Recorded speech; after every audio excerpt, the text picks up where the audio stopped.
नमस्कार दोस्तों, वंदे मातरम, जय हिंद। दोस्तों, आज हम लोग यहाँ पर चर्चा करने आए हैं पिछले कुछ दिनों घटित हुई एक महत्वपूर्ण, एक छोटी सी परंतु महत्वपूर्ण जियोपॉलिटिकल इवेंट या भू राजनीतिक घटना। घटना क्या थी? घटना ये घटित हुई भारत के पड़ोसी राष्ट्र अफगानिस्तान में, जब अचानक से एक दिन भारत के विदेश मंत्रालय का एक दल अफगानिस्तान के काबुल शहर में पहुंच जाता है।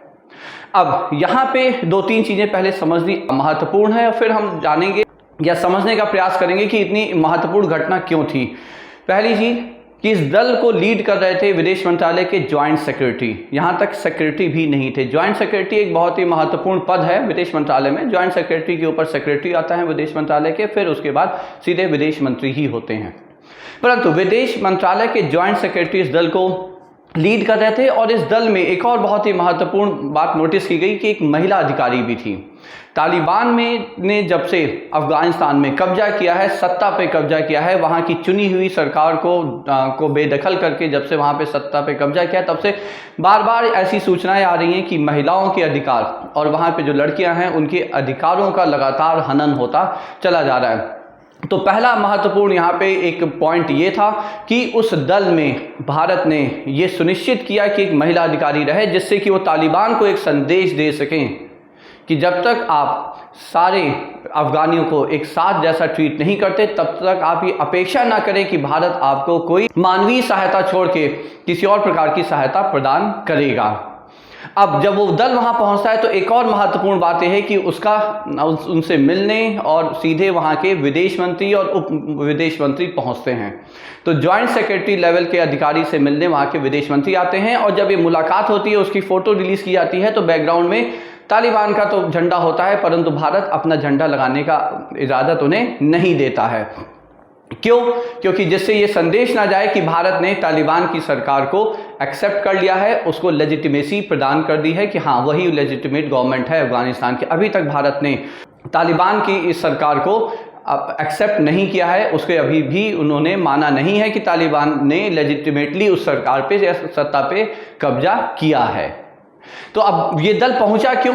इस दल के पहुंचने के पीछे जो कारण दिया जा रहा है वो ये है कि जो मानवीय सहायता भारत बार बार प्रदान करता रहा है, उसको अब वो यूएनओ या यूनिसेफ या किसी अन्य ऑर्गेनाइजेशन के थ्रू नहीं, बल्कि डायरेक्ट वो अफगानिस्तान के लोगों तक पहुंचाए, जिससे कि अफगानिस्तान के लोग जो आज भी पिछले कई सालों में जो भारत ने बिलियन ऑफ डॉलर्स का वहाँ इन्वेस्टमेंट किया है, किस सेंस में वहाँ का जो नया संसद बना है वो भारतीय फंड से या इन्वेस्टमेंट से बना हुआ है। और ये सारा जो इन्वेस्टमेंट है एक तरह से वो एक सहायता थी जिसका कोई रिफंड या डेट नहीं था वो अफगानिस्तान सरकार पे। वहाँ पे एक डैम बना है, बहुत ही प्रसिद्ध है, वो भी भारत ने ही बनवाया है। पूरी जो काबुल में ट्रांसमिशन लाइन है कही जाती है, उस ट्रांसमिशन लाइन जो बिजली प्राप्त हो रही है काबुल के निवासियों को, उसमें पूरा का पूरा इन्वेस्टमेंट भारत सरकार का ही है। और उसके अलावा भी सैकड़ों हजारों वहाँ पे अस्पताल और जो पूरे अफगानिस्तान में विभिन्न शहरों राज्यों में जो फैले हुए स्कूल हैं, उसमें भारत ने कई जगह उन्हें रेनोवेट कराया है, कई जगह बनाया भी है। और ये जब प्रतिनिधि दल पहुंचा तो इस प्रतिनिधि दल ने भी उनमें से एक आध स्कूलों का अलग अलग जगहों पर गए और उनके स्कूलों का मुआयना भी किया। एक बात और आप यहाँ पे नोटिस करें कि इस बार पिछली बार की तरह तालिबान ने किसी भी एक सिंबॉलिक रूप में ही सही, लेकिन किसी भी भारतीय सरकार द्वारा फंड किए हुए किसी भी प्रोजेक्ट को ध्वस्त नहीं किया है। अब यहाँ पे देखिए, कहने के लिए तो ये मानवीय सहायता या उसका एक निरीक्षण करने के लिए ये दल गया था, लेकिन माना यह जा रहा है कि कहीं ना कहीं बैकडोर चैनल भारत ने ओपन किया है तालिबान के साथ। अब इसका बैकग्राउंड क्या है? देखिए, बैकग्राउंड बहुत इंपॉर्टेंट है। बैकग्राउंड ये है कि सबको पता है कि तालिबान को हमेशा से ही पाकिस्तान की सेना ने, पाकिस्तान की सरकार ने पोषित किया है, ट्रेन किया है, फंड किया है। उन्हें पूरी तरह से पाकिस्तान की सेना का, सरकार का समर्थन प्राप्त रहा है। उनकी ट्रेनिंग, उन्हें आर्टिलरी गन सब कुछ उन्होंने प्रोवाइड किए। परंतु पिछले अप्रैल में यदि आपको याद हो, पाकिस्तानी एयरफोर्स ने अफगानिस्तान के अंदर घुसकर एयर स्ट्राइक किया था। और कारण था तहरीके तालिबान पाकिस्तान, जो पाकिस्तान का इस वक्त सबसे खूंखार आतंकवादी संगठन माना जा रहा है, जो कि लगातार पाकिस्तान में बम ब्लास्ट किए जा रहा है, आत्मघाती हमले किया है, जिसमें सैकड़ों लोगों की जान जा चुकी है। यह आतंकवादी संगठन 2007 में बैतुल्लाह महसूद ने खड़ा किया था, और क्योंकि इसका नाम आप समझ रहे हैं तहरीके तालिबान, तो इसे तालिबान का बिल्कुल खुला समर्थन प्राप्त है, ऐसा पाकिस्तान का कहना है। तो पाकिस्तान ने अपने ही सहयोगी जो अफगानिस्तान में तालिबान की सरकार है उनके रहते हुए अफगानिस्तान पे एयर स्ट्राइक की, जिसमें कि पाकिस्तान ने जो दावा किया वो तो अलग है, परंतु पूरा दुनिया ने जो जाना वो ये है कि वहाँ पे 10-12 कम से कम महिलाओं और बच्चों की मृत्यु हो जाती है उस एयर स्ट्राइक में, जिससे कि पाकिस्तान और अफगानिस्तान के जो संबंध हैं वो धीरे धीरे करके काफ़ी डेटोरिएट होते आ रहे हैं, ख़राब होते आ रहे हैं। ऐसे में भारत की इस तरह से वहाँ एंट्री, और उसी के साथ साथ अफगानिस्तान की बार बार ये भारत सरकार से गुहार लगाना कि आप हमें सहायता तो चलिए दे ही रहे हैं, क्योंकि भारत रेगुलर उन्हें वैक्सीन, दवाएं, वीट, गेहूं इन सब की सप्लाई करता जा रहा है, परंतु और किसी भी प्रकार का भारत ने ना वहाँ पे अभी कोई ट्रेड ओपन किया है अफगानिस्तान के साथ, और किसी भी प्रकार की सहायता भारत वहाँ अभी नहीं प्रदान कर रहा है। तो अफगानिस्तान सरकार का कहना है कि भारत ने हमेशा ही, उन्होंने माना अफगानिस्तान की तालिबान सरकार ने कि भारत ने हमेशा ही अफगानिस्तान की सहायता की है, और अफगानिस्तान के जो लोग हैं वो तहे दिल से भारत के शुक्रगुजार हमेशा से रहे हैं। तो भारत को आगे बढ़ के अफगानिस्तान की सहायता करनी चाहिए, लेकिन अभी तक भारत ने अफगानिस्तान सरकार को अभी तक लेजिटिमेसी प्रदान नहीं की है।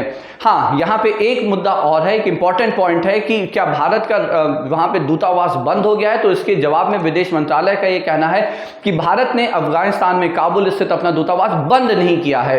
सारे भारतीय नागरिक और वहाँ के राजदूत भारत वापस आ गए थे पिछले साल 2021 में, जब तालिबान ने हमला करके अफगानिस्तान पे कब्जा किया था, परंतु दूतावास खुला हुआ है, वहाँ के अफगानी नागरिक उसे खोल रहे हैं, उसका रखरखाव कर रहे हैं और डेली का जो कार्य होता है उसे संचालित कर रहे हैं।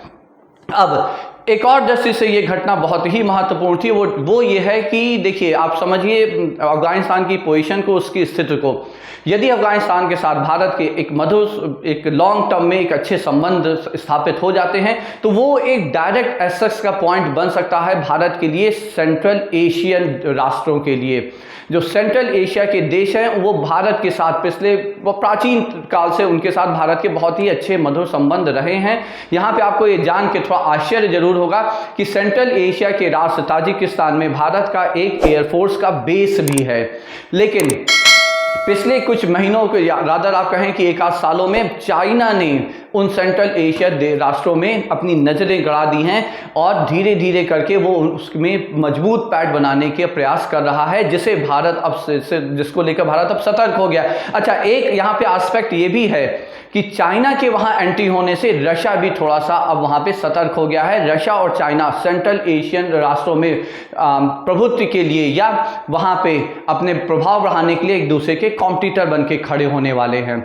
तो इन सारी स्थितियों को देखते हुए अफगानिस्तान के साथ मधुर संबंध शायद भारत के लिए भी एक अच्छा संकेत होगा आने वाले दिनों में।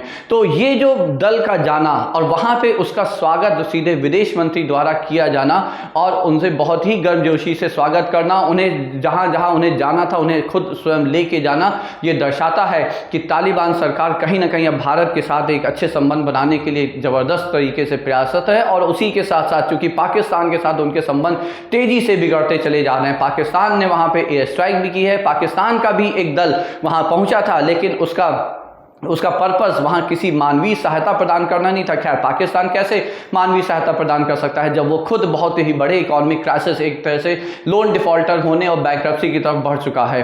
तो उनका वहाँ जाने का पर्पस सिर्फ यह था कि वो समझाना चाहते थे तालिबान सरकार को कि आप अपने तहरीके तालिबान के जो आतंकवादी संगठन के मुखिया हैं या जो लोग हैं उनको कंट्रोल में करिए, अदरवाइज ऐसी एयर स्ट्राइक आगे भी जारी रहेंगी और काफ़ी अंदर तक हम आके एयर स्ट्राइक करेंगे।